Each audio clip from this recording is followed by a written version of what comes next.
Well, Rebecca, There he is, Stan Friedman with his vodka and tonic ready to oh go. boy, So welcome back, Stan, to another spot on chat. I'm so glad to have you. I'm so glad to be had.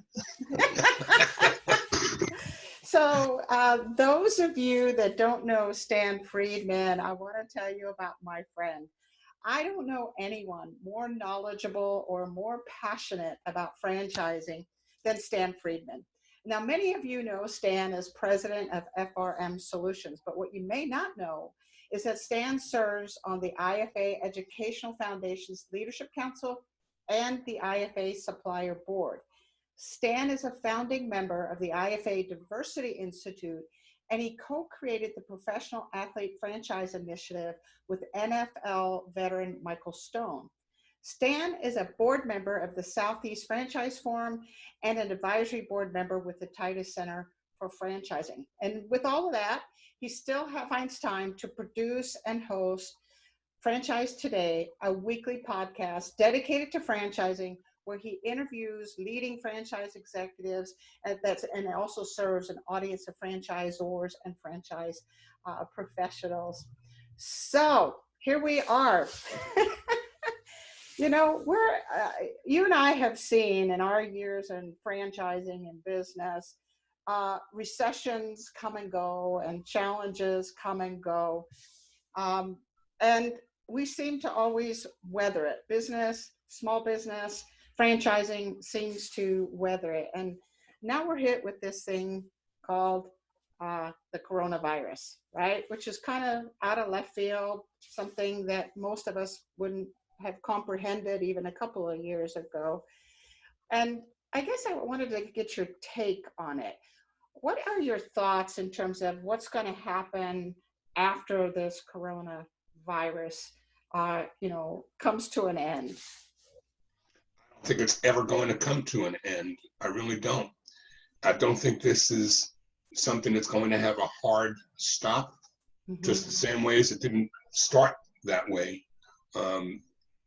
This is different than anything we've seen.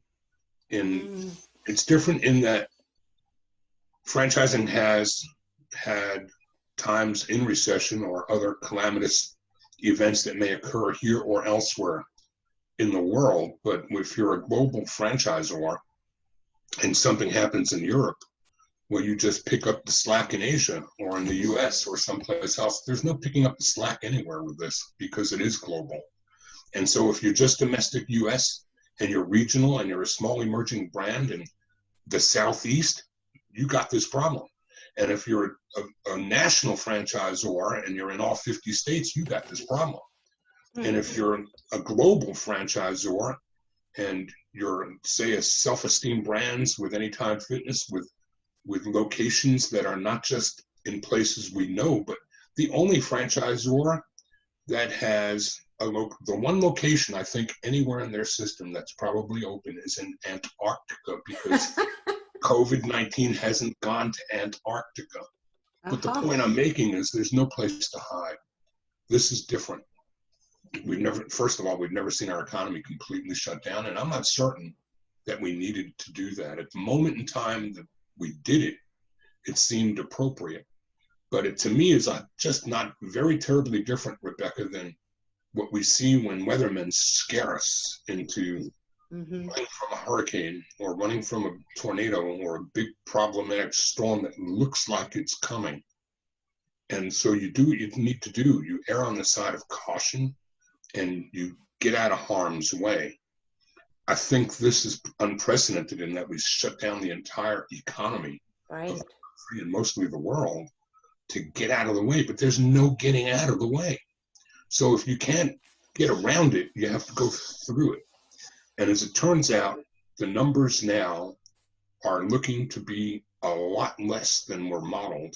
And while tens of thousands of people losing their lives is no laughing matter, but we've never closed the country down for a really bad flu before.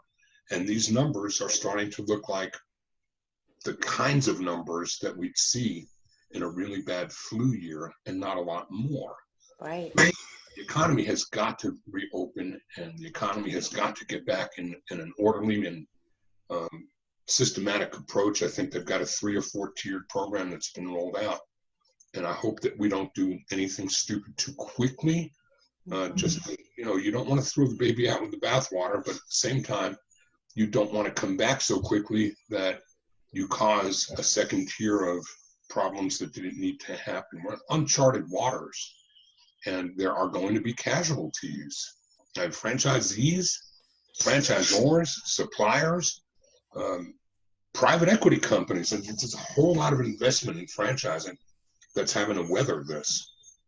And while I think that, like with any other hard time, franchising usually does well in times where unemployment is at a high.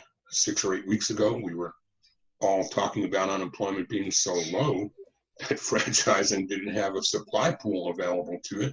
And now 6 or 8 weeks later, we've got unemployment in the millions. And I will venture to guess that 6 or 8 weeks from now, some portion of America will be up and running and open for business again. And there will be people buying franchises that would otherwise have had a job. I've talked with, through the Titus Franchise Center, I've been on webinars with Dr. Hayes, and literally there are brands right now that are doing electronic discovery days. They're doing virtual Zoom discovery days. They are awarding franchises.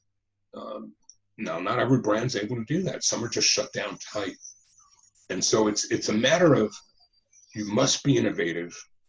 You must be a forward viewing and thinking leader in your organization. If I say anything to anyone who's hearing and watching this that's not done an adequate or even a yeoman's job of conversing with and staying connected to your franchisees, get on that right now. Don't wait another minute. Work as diligently as you can to foster the relationships and protect the relationships with those that are already with you. And then out of this will come innovation, and out of this will come opportunities. Not for everyone. I mean, somebody's not going to make it, and yet somebody's going to come up with a gazillion-dollar idea that was born out of these ridiculously challenging times that we're in right now. And, there'll be another Uber born out of it, or there'll be another Apple, or another who knows what. Mark Cuban last Sunday said that on one of the Sunday morning TV shows.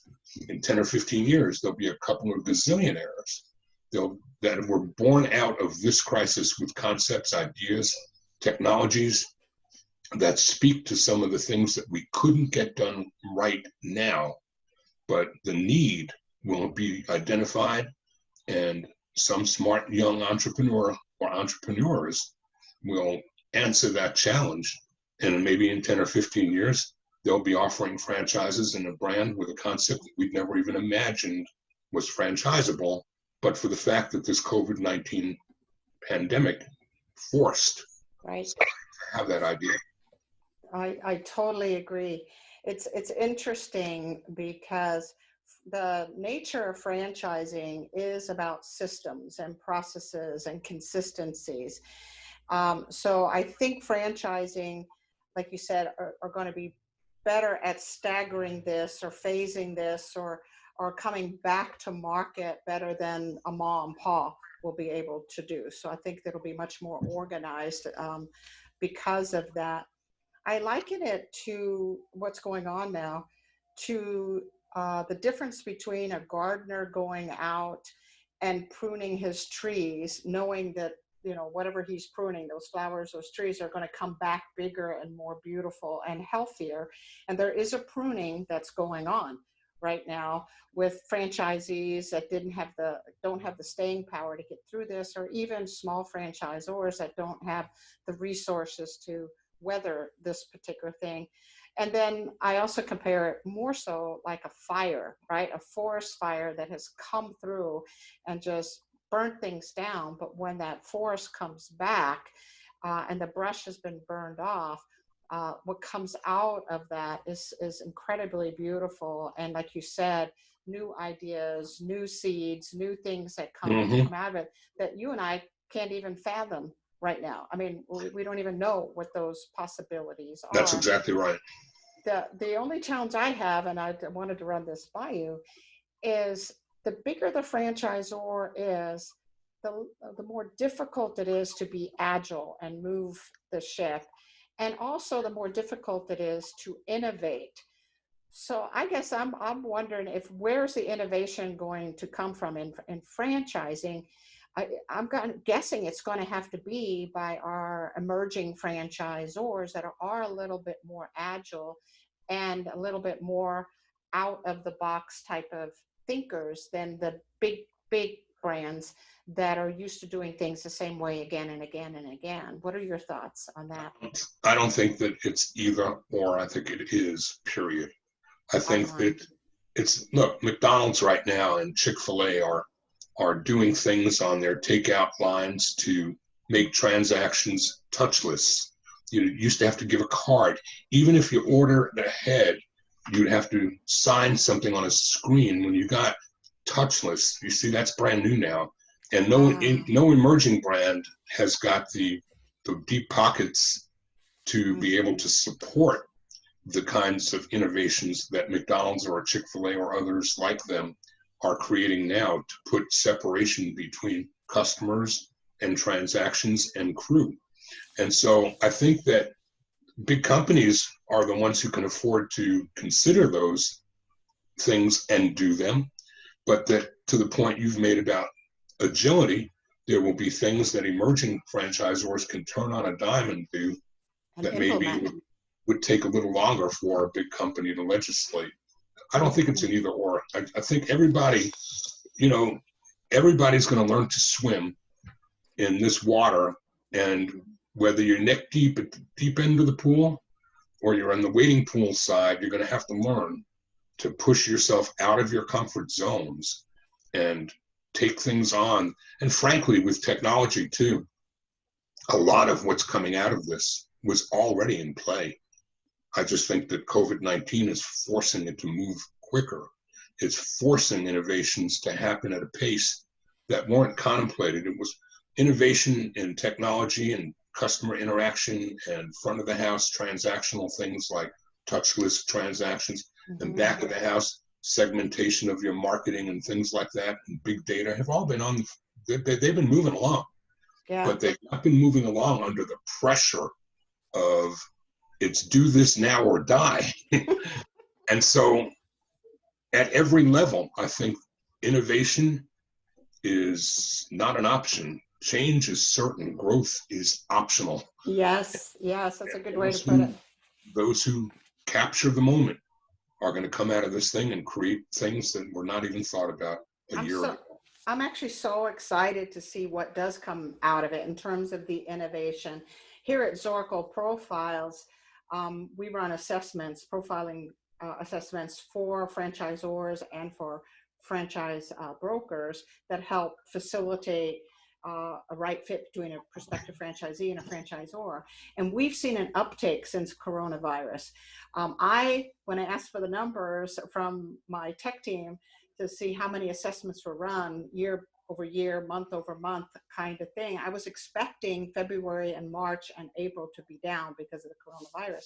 And just the opposite has happened.